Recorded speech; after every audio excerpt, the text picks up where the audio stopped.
This story is part of the Campfire Chronicles written by Tobias D. Title, The Wendigo's Call Part 2.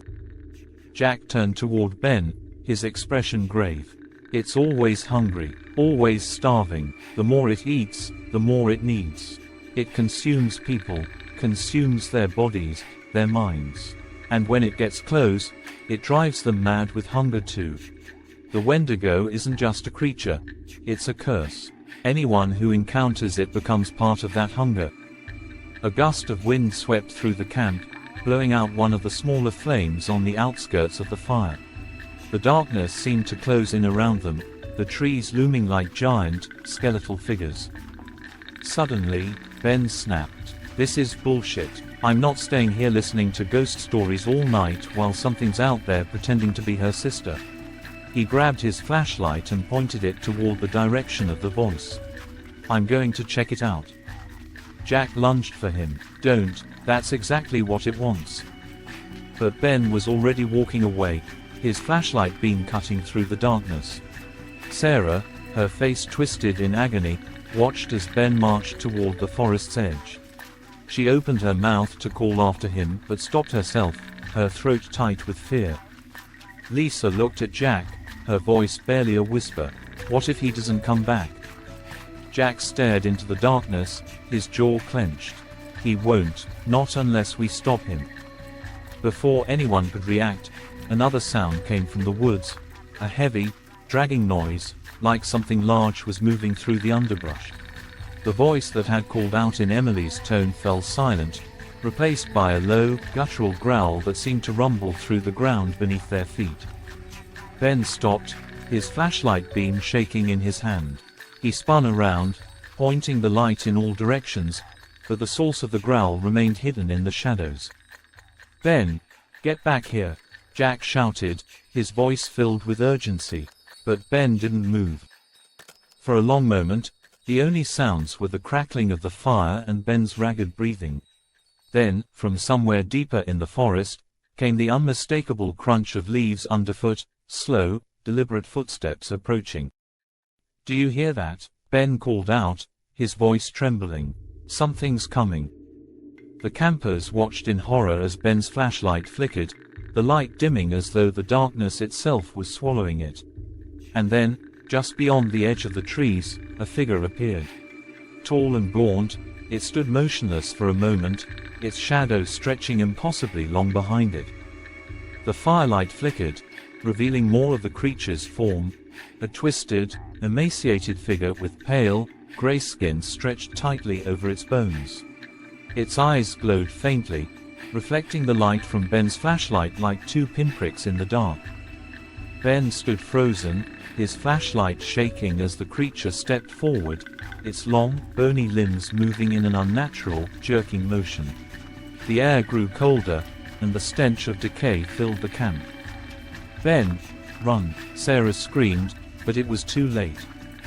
The figure lunged at him with a speed that defied its frail appearance, and in an instant, Ben's flashlight hit the ground, its beam fading into the darkness.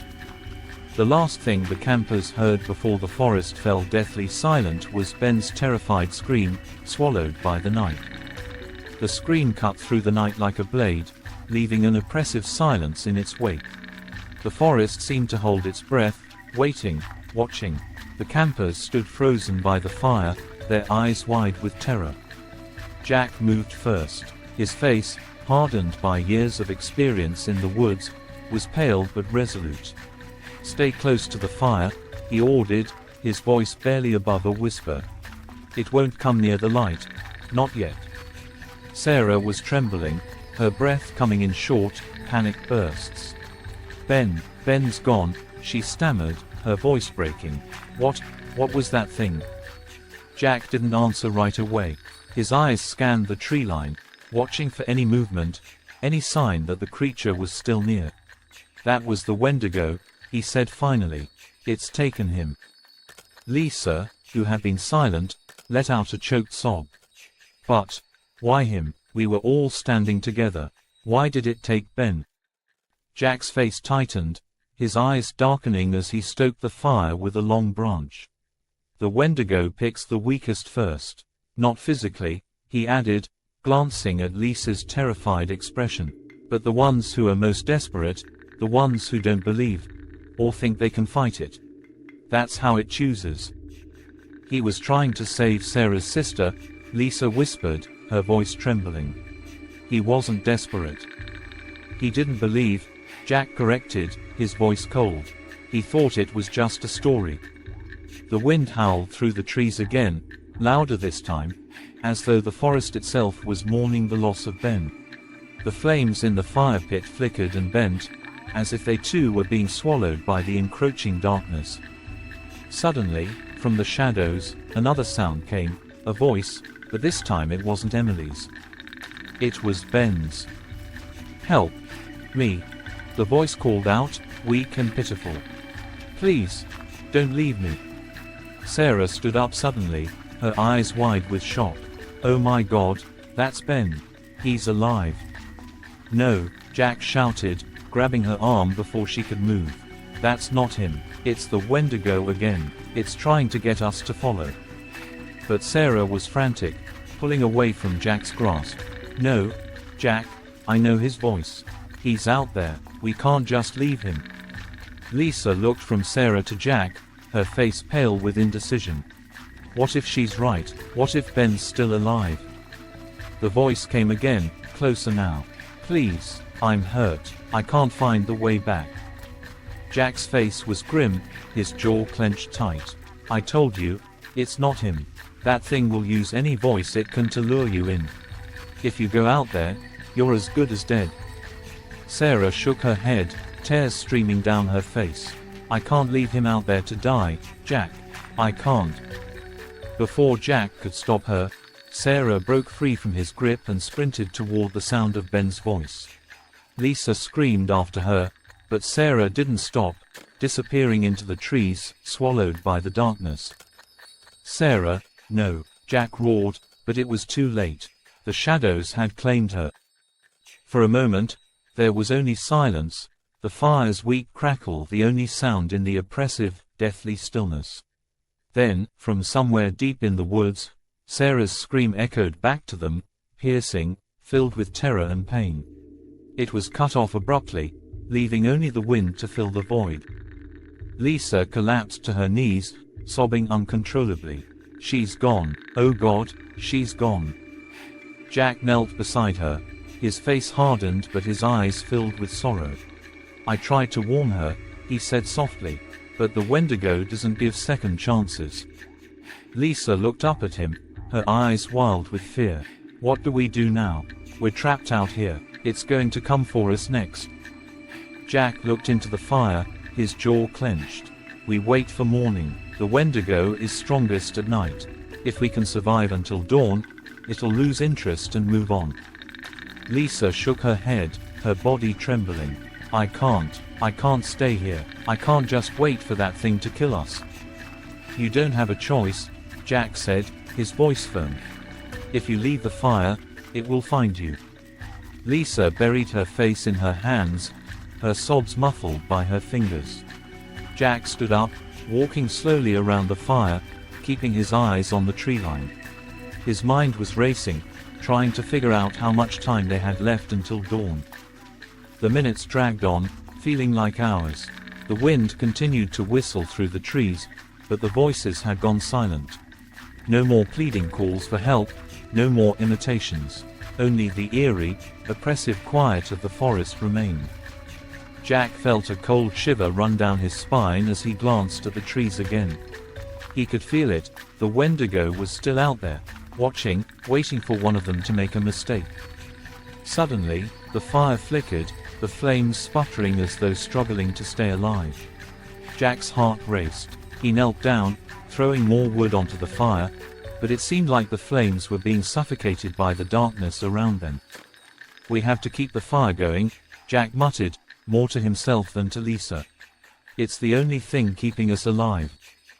But as he looked up, his blood ran cold. At the edge of the firelight, barely visible in the flickering flames, stood the Wendigo. Its towering, skeletal figure was impossibly thin, with hollow eyes that glowed faintly in the dark. Its mouth, stretched wide and filled with jagged teeth, was twisted into a grotesque grin. It was waiting, watching. And then, in a voice that was not its own, it spoke. "Jack," it whispered, its voice unmistakably that of his long-dead grandfather. "Come with me." Jack's heart pounded in his chest as the Wendigo's voice slithered through the air, carrying his grandfather's familiar tone. His hands clenched into fists, his knuckles white. He knew what the creature was doing, playing with his mind, twisting his memories, but the sound of his grandfather's voice, long lost to the grave, dug deep into Jack's defenses.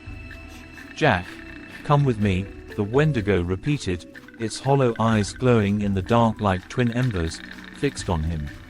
The fire between them flickered weakly, the flames dwindling. It was as if the very presence of the creature was snuffing out the light. Behind him, Lisa sat frozen, tears still streaming down her face, her sobs now replaced with a blank stare of terror. She looked at Jack, her lips trembling. "Jack, it's calling you. What are we going to do?" Jack's mind raced. He'd heard the stories from his grandfather, knew that the Wendigo was a creature that thrived on isolation, fear, and hunger. It took not only lives but souls, driving people to madness and consuming them whole. He couldn't let Lisa fall into its trap. He couldn't let himself be drawn into the void. But how long could they hold out? How long until the fire died completely, leaving him at the mercy of the thing in the dark? The Wendigo stepped closer, its gaunt, towering form barely visible in the dimming light. The creature's limbs were impossibly long, its bones jutting out under its thin, stretched skin. The stench of rot wafted toward them, mixing with the cold, damp air of the forest. "Jack," it whispered again, this time in the voice of his mother, soft and comforting. "It's been so long, don't you miss me?" Jack felt a knot form in his stomach. His mother had died when he was only a child, and for a moment, the sound of her voice made him want to fall to his knees, to give in to the illusion, to believe that she was out there in the darkness, waiting for him. But it was a lie. All of it was a lie. He turned to Lisa, who had begun to shake uncontrollably. "We can't listen to it," he said, his voice firm despite the fear gnawing at him. "Whatever it says, whoever it pretends to be, it's all part of the trick. We have to stay together. We have to stay by the fire." "But the fire's going out," Lisa cried, her voice cracking. "We can't stay here forever." Jack looked at the flickering flames, which were now barely more than embers. He grabbed another log, tossing it onto the fire, but the flames didn't roar back to life as they should have. Instead, they sputtered weakly, as if the very air around them was suffocating the light. The Wendigo let out a low, guttural growl that echoed through the trees. It was getting impatient. The hunger was driving it closer, inch by inch. Jack could feel the weight of its gaze pressing down on him, the cold radiating from its skeletal frame like a death shroud. Lisa stared at Jack, her eyes pleading. "What if it's already too late? What if it's already gotten to us?" "No," Jack said firmly, though he wasn't sure if he believed his own words. "It's not too late, we just have to." Before he could finish, the Wendigo lunged. The movement was so fast, so sudden, that Jack barely had time to react. The creature's bony hand reached out, its claw-like fingers curling toward him with terrifying speed. Jack stumbled backward, grabbing a burning branch from the fire and thrusting it toward the creature. The Wendigo recoiled, hissing like a snake, its hollow eyes narrowing in hatred as the flames licked at its pale skin. But it didn't retreat far. It was testing him, watching for any sign of weakness. "We can't hold it off forever," Lisa whimpered, her back pressed against the tree. "It's going to get us." Jack gritted his teeth, his mind racing. He couldn't let this happen. There had to be a way out, a way to survive the night. But the stories his grandfather told him offered no easy answers, only warnings of what happened to those who wandered too far from the fire, too deep into the forest. And then, in the stillness, a thought came to him. It was a long shot, but it was all they had. "Lisa," Jack said urgently, "We have to distract it. We need to get it away from the fire, just long enough to buy us some time." Lisa's eyes widened. "How are we supposed to do that?" Jack swallowed hard, gripping the burning branch tighter. "I'll draw it away. I'll run into the woods, make it follow me. You keep the fire going." Lisa's face went pale. "You can't, it'll catch you." "It might," Jack admitted, his heart pounding. "But if it does, you'll still have a chance. You have to survive until dawn. It won't follow you once the sun comes up." Lisa shook her head, her voice breaking. "No, Jack, don't do this, we'll both go." "There's no time," Jack interrupted. "If we stay here, we're both dead. This is the only way." Lisa's eyes filled with tears, but she nodded, her hands trembling as she grabbed more branches to feed the fire. "Okay," she whispered, her voice shaking. "Just, please don't die." Jack didn't respond. There was no point in making promises he couldn't keep. With a deep breath, he turned and sprinted into the forest, waving the burning branch above his head, the flames casting wild shadows on the trees. He could hear the Wendigos growl behind him, a low, rumbling sound that shook the ground beneath his feet. It was coming for him. The creature's footsteps pounded the earth, growing louder, faster. Jack could feel it closing in, the air around him growing colder with every second. But he didn't stop. He couldn't. He could see the first hint of dawn breaking on the horizon, a faint line of light that seemed impossibly far away. His legs burned, his lungs ached, but he kept running, hoping, praying that the creature wouldn't catch him before the sun rose. Suddenly, he tripped, crashing to the ground. The burning branch flew from his hand, rolling into the darkness, its light snuffed out. Jack scrambled to his feet, but it was too late. The Wendigo was there. It towered over him, its eyes glowing faintly, its mouth stretched into that grotesque grin. Jack stared up at it, his breath coming in ragged gasps, the cold seeping into his bones. But just as the creature reached for him, the first rays of sunlight broke through the trees. The Wendigo let out a furious howl, its form flickering like a shadow in the light. It recoiled, retreating into the darkness, its body dissolving into the shadows until it was gone. Jack collapsed to the ground, exhausted, as the warmth of the sun slowly filled the forest. He had survived, but as he looked back toward the camp, he couldn't shake the feeling that the Wendigo would return. It always did.